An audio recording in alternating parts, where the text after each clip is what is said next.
پرسی بی شلی، شاعر. و دیدم مسافری از سرزمین‌های باستان را که می گفت: دو ستون سنگی عظیم همچون دو پای بی پیکر در صحرا ایستادند و در نزدیک آنان چهره فرو ریخته‌ای در شن، گره بر ابروان و لبها خشکیده و نیشخندی بر لب. برای ما حکایت از پیکر تراش آن دارد. هنوز هم آتش اشتیاق بر چهره این سنگ‌های بیجان پیداست، دست‌هایی که آنان را به ریشخند گرفتند و قلب‌هایی که به آنان شهامت بخشیدند. و در پایه این ستون‌ها می‌خوانی: من اوزیماندیاس آزاده‌ام، به اعمالم بنگر ای توانا و ای برانگیزنده نومیدی، و دیگر هیچ نیست. و در فروپاشی این ویرانه عظیم و بی انتها و عریان، شنهای تنها و هموار تا دور دست ها گستردند. شلی شاعر اوزیماندیاس به سال 1792 در ساسکس در منزلی به نام فلد پلیس متولد شد.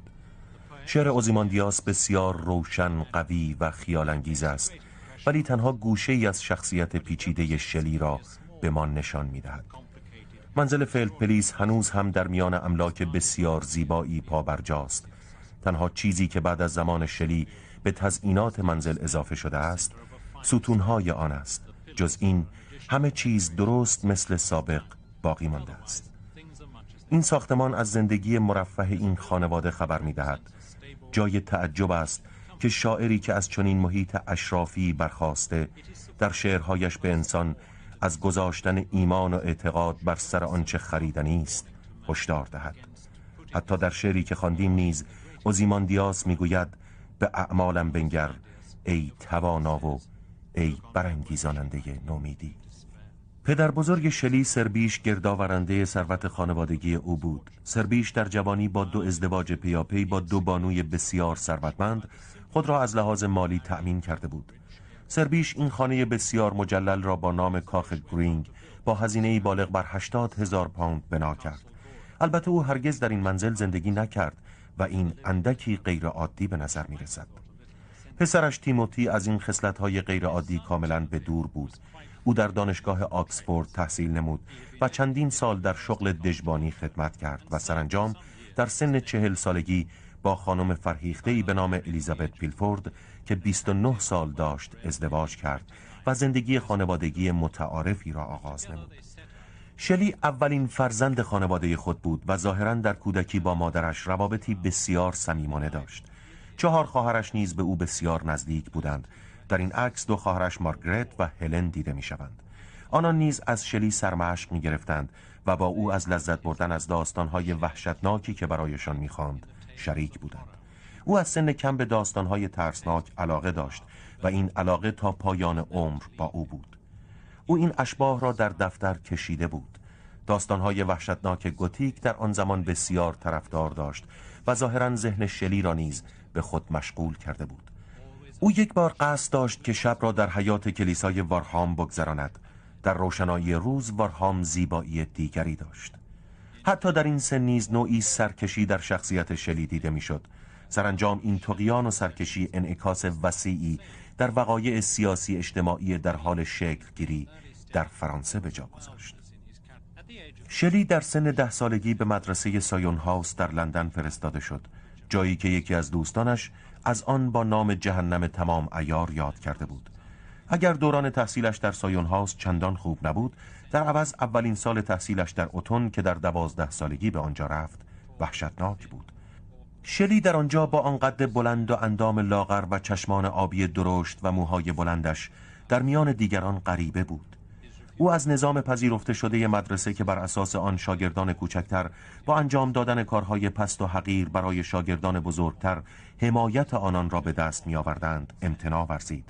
این کار او بیشتر ناشی از شجاعت او بود، نه از روی عقل و منطق. اذیت و آزاری که شلی از همسالان ثروتمند خود کشید بر زندگی آینده او نیز تأثیر گذاشت. برنامه درسی یک نواخت مدرسه اوتون برای او خسته کننده به نظر می رسید. بدین سبب او رشته مورد علاقه خود یعنی شیمی را انتخاب کرد. البته نه در حد دانشمندانی که زندگی آنها را در داستانها خوانده بود، بلکه در حد اشتیاق شدیدی که به کسب قدرت نیمه جادویی و نیمه اهریمنی علم شیمی داشت به آموختن آن پرداخت.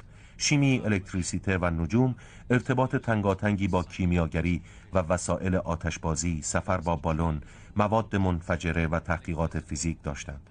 او که در رویای تغییر دادن جهان با کمک نیروی الکتریسیته و کشف قاره آفریقا به وسیله بالون بود، به دلیل پیروی نکردن از قوانین مدرسه و واکنش‌های شدیدی که در برابر طعنه زدن‌های همشاگردی‌هایش ابراز می‌داشت، به شلی دیوانه معروف شد. یکی از همدوره‌ای‌هایش در اتون چنین می‌نویسد: بارها دیدم که او را دوره کردند و با فریادهای تمسخرآمیز و آزارهای بدنی او را عصبانی می‌کنند و حتی هنوز هم گویی گاه صدای فریادهای حاکی از عصبانیت انتقام جویانه شلی را می‌شنوم. شلی با عقلی طغیانگر و ذهنی جستجوگر و به همراه نفرتی که از مقامات در سر می‌پروراند، شهرت دشمن تشکیلات را به دست آورد. آکسفورد برای اجرای اهداف او جای مناسبی بود. او به پیروی از پدرش در دانشگاه آکسفورد سکونت کرد، ولی به زودی از فرهنگ پست زندگی آن زمان در محیط دانشکده بیزار شد. او دیگر در سخنرانی‌ها و تالار غذاخوری و حتی اجتماعات مذهبی که در آن زمان حضور در آن اجباری بود حضور نمی‌یافت. آکسفورد به سرعت برای او به صحنه مبارزه شخصی بدل شد.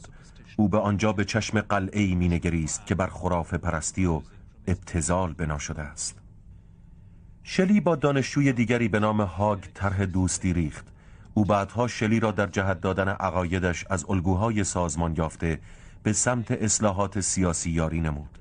بخش عمده افکار آنان بر روی وقایعی دور میزد که در 2 دهه گذشته باعث شکلگیری مجدد اروپا شده بود. در سال 1789، یعنی 3 سال قبل از به دنیا آمدن شلی، انقلاب فرانسه با تسخیر زندان باستیل آغاز شده بود. از همان ابتدا 2 نوع طرز فکر در انگلستان دیده میشد. بعضی از اینکه انقلاب به کشور آنان نیز گسترش یابد در وحشت و هراس بودند و عده‌ای نیز انقلاب فرانسه را نقطه شروعی برای آزادی مردم اروپا از چنگال استبداد می‌دانستند. در سال 1792، یعنی درست 1 ماه پس از تولد شلی، فاجعه قتل عام سپتامبر در پاریس رخ داد. در سال بعد لویی 16 پادشاه فرانسه اعدام شد و جنگ بین فرانسه و انگلستان در گرفت. البته فرانسه پیش از آن مشغول جنگ با آلمان بود. این جنگ صرف نظر از وقفه کوتاهی که داشت تا سال 1815، یعنی زمانی که شلی 21 ساله شد، ادامه یافت. انقلاب انگلستان در قرن 17 صورت گرفت و قوانین تشکیل مجلس نیز وضع گردید. ولی انگلستان هنوز هم کشوری بود که توسط ثروتمندان اداره میشد و ضعیفان به کارهای سخت مشغول بودند. انقلاب صنعتی نیز باعث مهاجرت کارگران روستایی به شهرهای در حال گسترش شد و شرایط زندگی و شرایط کاری دشواری را پدید آورد. در این اثنا فردی به نام تامپین مقاله‌ای با عنوان حقوق بشر منتشر کرد که تلاشی آرمانگرایانه برای تحت تأثیر قرار دادن جریانات بود. گادوین نیز با هدف مشترکی چون پین مقاله‌ای با عنوان سوالاتی درباره عدالت سیاسی منتشر ساخت. مری وولستونگراف نیز مقاله‌ای با عنوان حقانیت حقوق بانوان به چاپ رسانید. تنها عنوانهای این مقالات گویای موضع افراطی نویسندگان آنهاست. این آثار تأثیر فراوانی بر شلی داشت. حکومت این مقالات را جدی گرفت و به استناد قانون حجویات آشوبگرانه و مذهبی و برای محدود کردن حق آزادی بیان که از نظر دولت خطرناک بود، حداقل یکی از ناشران را به زندان محکوم کرد. نظر شلی به دلیل آشنایی او با انقلاب فرانسه به طرز خطرناکی با نظریه‌های رایج در تضاد بود. پدرش کتاب فروشی اسلتر و میوندی را برای ارضای حس جاه طلبی او در اختیارش گذاشت و شلی با استفاده از تسهیلات چاپی آن محل اقدام به انتشار مقاله‌ای کرد و نسخه ای از آن را برای اشخاص با اهمیت فرستاد. این مقاله تأثیر بسیار عجیبی بر دانشجویان داشت، به گونه‌ای که دانشگاه از این مقاله او به لرزه درآمد.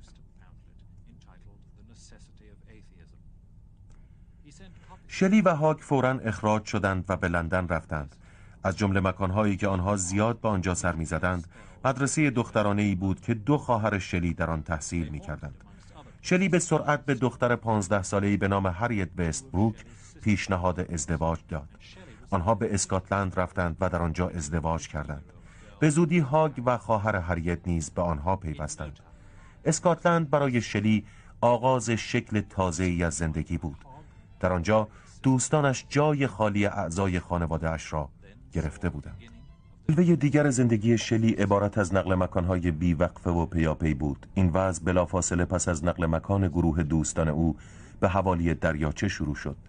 در آنجا آنان ثابتی شاعر را ملاقات کردند. او سابقاً شورشی بود، ولی در آن زمان چهره‌ای شناخته شده محسوب می‌شد و این تغییر چهره برای شلی درک ناشدنی بود. شلی از ثابتی شنید که نویسنده محبوبش گادوین صاحب مقاله سوالاتی درباره عدالت سیاسی زنده است و در لندن زندگی می‌کند. این خبر برای شلی بسیار مهم بود. اعضای گروه بار دیگر عزم سفر کردند و این بار به دوبلین رفتند. شلی قصد داشت به کاتولیک‌های مورد آزار و اذیت کمک کند. او برای نخستین بار در دوبلین با فقر و رنج آشنا شد. او در مجامع عمومی سخنرانی می‌کرد و مقالات خود را توضیح می‌نمود. او در آنجا حقایق بسیاری در مورد زندگی آموخت. آنان دوبلین را به قصد دهکده ساحلی کوچکی به نام لیون ماوس در آبراهه بریستول ترک کردند. مقالات شلی او را در چشم مجریان قانون خطرناک جلوه داد، به طوری که مأموران دولتی همواره مراقب او بودند. این وضع به هیچ وجه تعجب آور نبود، زیرا شلی کار را به دانجا رسانیده بود که مقالات خود را درون بطری‌های خالی می‌گذاشت و آنان را به داخل دریا می‌انداخت. میتوان گفت که زندگی حرفه‌ای شلی به عنوان شاعر از دهکده لیون ماوس شروع شد، زیرا در اینجا بود که او کار خود را در مورد شعر ملک ماب آغاز کرد. او نتوانست این شعر را به پایان برساند، زیرا خدمتکارش دان به جرم توزیع مقالات او دستگیر شد و به مدت 6 ماه زندانی بود. آنان با وجود بدهکار بودن به صاحبخانه‌شان از ترس دستگیری فوراً محل را ترک کردند و در دهکده ترمادوک واقع در شمال غربی ولز اقامت گزیدند. این دهکده طرحی بسیار جالب داشت که نقشه آن را ویلیام مادوکس طراحی کرده بود. نام منزل آنان تان بود. مادوکس برای تکمیل طرح خود نیاز به کمک مالی داشت. از این رو شلی و دوستان او برای به دست آوردن پول به لندن رفتند. در این زمان شلی 20 ساله بود. شلی پس از بازگشت به تان سعی کرد که افکار اصلاح طلبانه خود را اجرا کند. در طی درگیری بسیار عجیبی مأموران حکومتی به آنها حمله کردند و تیری نیز رها شد که از شب کلاه شلی عبور کرد. پس از این جریان گروه آنها از هم پاشید و شلی دریافت که تنها از راه شعر میتواند بر مخاطبان خود تأثیر بگذارد. شلی شعر ملک ماب را تمام کرد و 250 نسخه از آن را به خرج خودش به چاپ رساند. او از پدرش پول ناچیزی دریافت میکرد، زیرا پدرش عقیده داشت که با تحت فشار قرار دادن او میتواند او را از فکر اصلاحات منصرف کند. هیچ نقاشی تصویر مناسبی از شلی نکشیده است. این تصویر پس از مرگ او طراحی شده و احتمالاً در نوع خود بهترین آنهاست. شلی در آن زمان به گیاهخواری روی آورد، هرچند ظاهراً او هیچگاه زمان معینی برای غذا خوردن نداشت و اکثر اوقات از تنقلات و عسل تغذیه میکرد. شلی آدم بسیار عجیبی بود و مردم را تحت تأثیر قرار میداد. هاگ مجدداً به آنها پیوست. رمان نویسی به نام توماس لاو پیکاک با شلی بسیار صمیمی شد. او هریت را میستود. هریت نیز به وجود توماس نیاز داشت، زیرا روابطش با شلی چندان رضایت بخش نبود. هریت دختری عادی بود و قدرت تحمل عقاید شلی را نداشت. توماس تا پایان عمر هریت به او وفادار ماند. در سال 1814 هریت و خواهرش الیزا به همراه دختر کوچک شلی به ولز رفتند. در آن زمان شلی دیداری از فلدپلیس و مادر و خواهرش کرد به امید اینکه این دیدار سرآغازی برای آشتی او و پدرش باشد، ولی البته چنین نشد. شلی در لندن در جستجوی گادوین بود و او را در خیابان اسکینر هالبورن پیدا کرد. تاریخچه خانوادگی گادوین بسیار عجیب بود. همسر اولش در حین به دنیا آوردن دخترش جان داده بود. او به دلیل طرفداری از حقوق زنان نزد خانواده‌های انگلیسی شهرت داشت. گادوین نیز که در آن زمان با همسر سومش زندگی می‌کرد، به دلیل داشتن فرزندان با مطالعه از شهرت و نفوذ بسیاری برخوردار بود. شعار گادوین این بود: برقراری جامعه‌ای برابر از طریق قدرت علم و دانش. شلی نیز گفته او را تایید می‌کرد. شلی با مری گادوین دختر همسر اول گادوین دیدار نمود. مری گادوین توسط افرادی تربیت شده بود که به عقاید خود بیش از هر چیز احترام می‌گذاشتند و از نظر شلی او دختری کاملا متفاوت و از بسیاری جهات برتر از هریت بود. شلی و مری در کلیسای سنت پانکراس ازدواج کردند. هریت بر این عقیده بود که شلی تنها به این دلیل که مری دختر مری ولستون کرافت است به او علاقه پیدا کرده است. البته نمیتوان این حقیقت را انکار کرد. آنها با یکدیگر به خارج از کشور رفتند، زیرا دیگر برای انگلیسی ها منعی برای مسافرت به خارج وجود نداشت و جنگ با فرانسه نیز خاتمه پیدا کرده بود. شلی در آخرین لحظات قبل از سفرشان از خواهر ناتنی مری به نام جین دعوت کرد که آنها را همراهی کند. البته این دعوت چندان به مذاق مری خوش نیامد، ولی با طبیعت زندگی شلی بسیار مناسبت داشت. مری از سفرشان دفترچه خاطراتی ترتیب داده بود که اطلاعات بسیاری در اختیار ما قرار می‌دهد. آنها بی پول بودند. با این وصف پاریس و حتی سوئیس را نیز زیر پا گذاشتند. شلی برای هریت نامه‌ای نوشت و از او خواست که به آنها ملحق شود. 6 هفته بعد آنها به لندن بازگشتند. سربیش پدر بزرگ شلی در ژانویه درگذشت و پدرش برای آسانتر شدن زندگی شلی تمام قرضهای او را پرداخت و مبلغ 1000 پوند در سال برای او مقرر کرد. این کار او زندگی را برای شلی و خانواده‌اش بسیار راحت تر از قبل کرد. شلی شروع به نوشتن شعر آلاستور کرد که اولین سروده پرمحتوای او و خالی از تمایلات سیاسی بود. از طرفی نیز خواهر ناتنی مری جین که به کلر تغییر نام داده بود با لورد بایرون ازدواج کرد.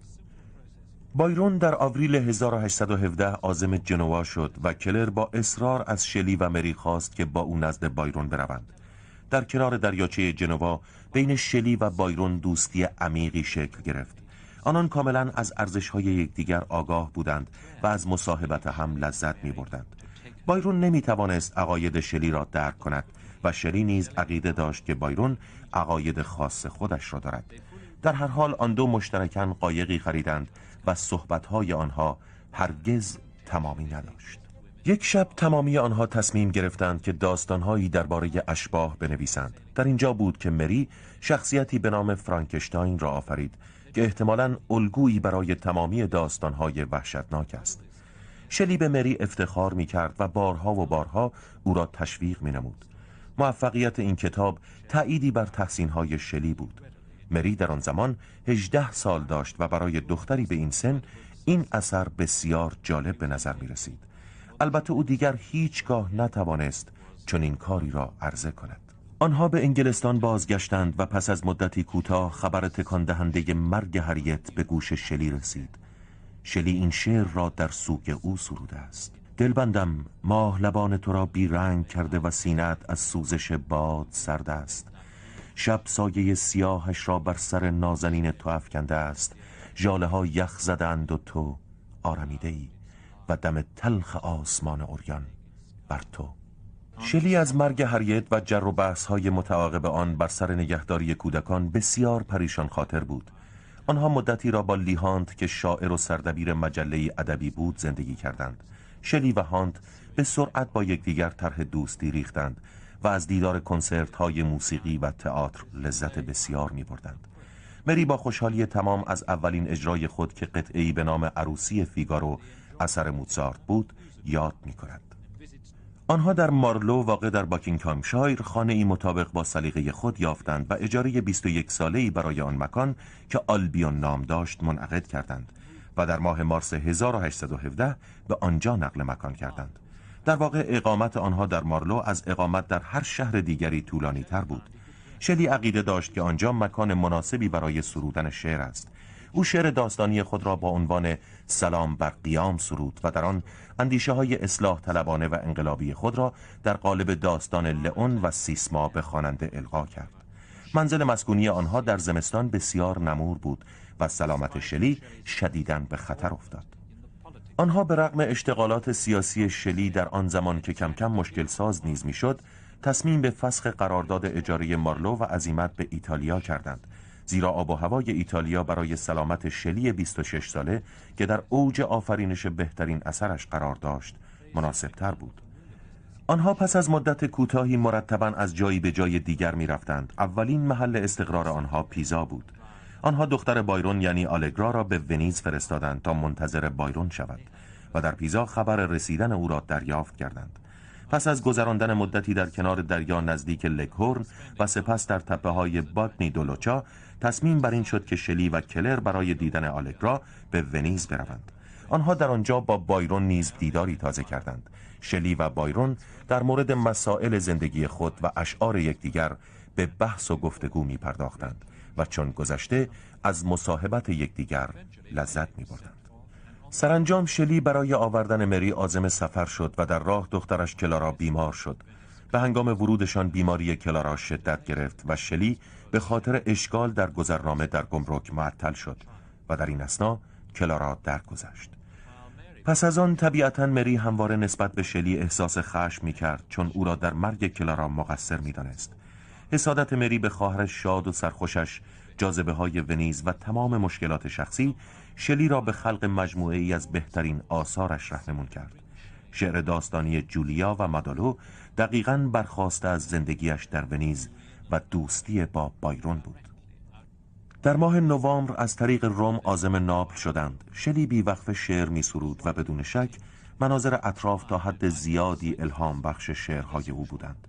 همچون گذشته حوادث زندگیش نیز بر خلق این آثار بی تأثیر نبودند. از جمله این حوادث مرگ کلارای کوچک و تولد کودک دیگر شلی بود. آنها در ماه فوریه ناپل را ترک کردند. او در روم مجدداً به سرودن شعر پرومتوس فناناپذیر اقدام کرد. بدون تردید او از ساختمان‌های بی‌نظیر شهر الهام گرفته است. او خصوصاً بارها و بارها برای نویسندگی به منطقه کاراکالا رفته بود. این تصویر بی‌نقص که او را در حال کار کردن در آن محل نشان می‌دهد، میزان معرفت او را پس از مرگش آشکار می‌سازد.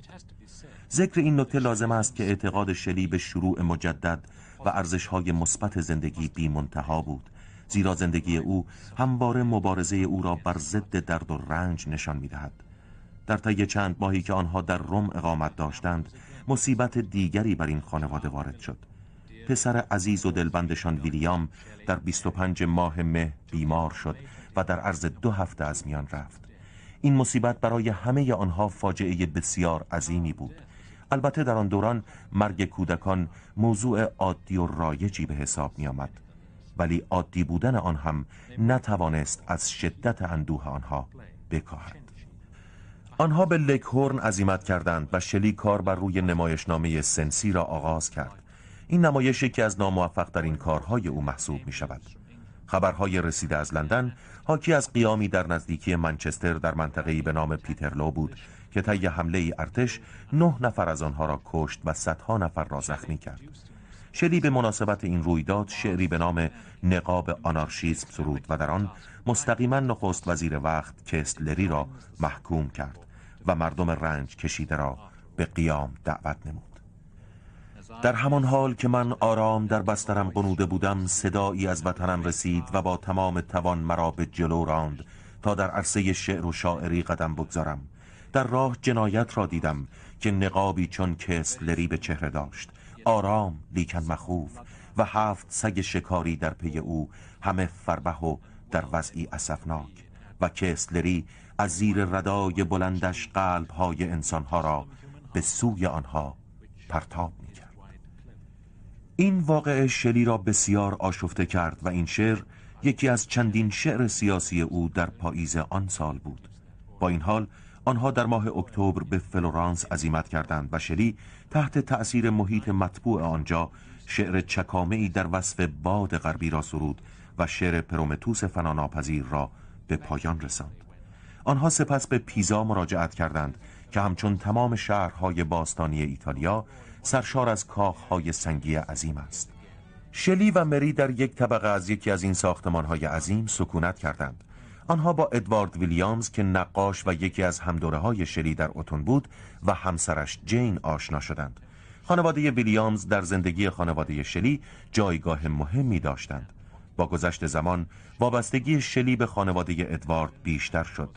شعرهایی که شلی در وصف خانواده او سرود حاکی از احساس عمیق او نسبت به این خانواده و ستایش سعادت جین و ادوارد در زندگی زناشویی بود. بایرون نیز بار دیگر به پیزا آمد و آنها در کنار بایرون مشغول ساختن کشتی شدند که کار بسیار سختی بود. در آوریل 1822 همه آنها به خانه‌ای در کنار دریا نزدیک اسپیزا رفتند. البته این منزل گنجایش کافی برای خانواده شلی و ویلیامز را نداشت. در ماه مه کشتی شلی با نام ایریل که در این تصویر توسط ترلانی کشیده شده به آنجا رسید. بایرون نیز صاحب قایق بولیوار شد. ترلانی با قایق بایرون مسافرت کرد، زیرا شلی چندان همسفر خوبی نبود. شلی و ویلیامز هم به همراه 2 ملوان سوار کشتی ایریل شدند. اولین دیدار مهم آنها ملاقات با لیهانت بود که از لندن عازم لیکهورن شده بود. آنها به سلامت به مقصد رسیدند. ساق دوباره‌ای در حضور بایرون بین شلی و هانت صورت گرفت.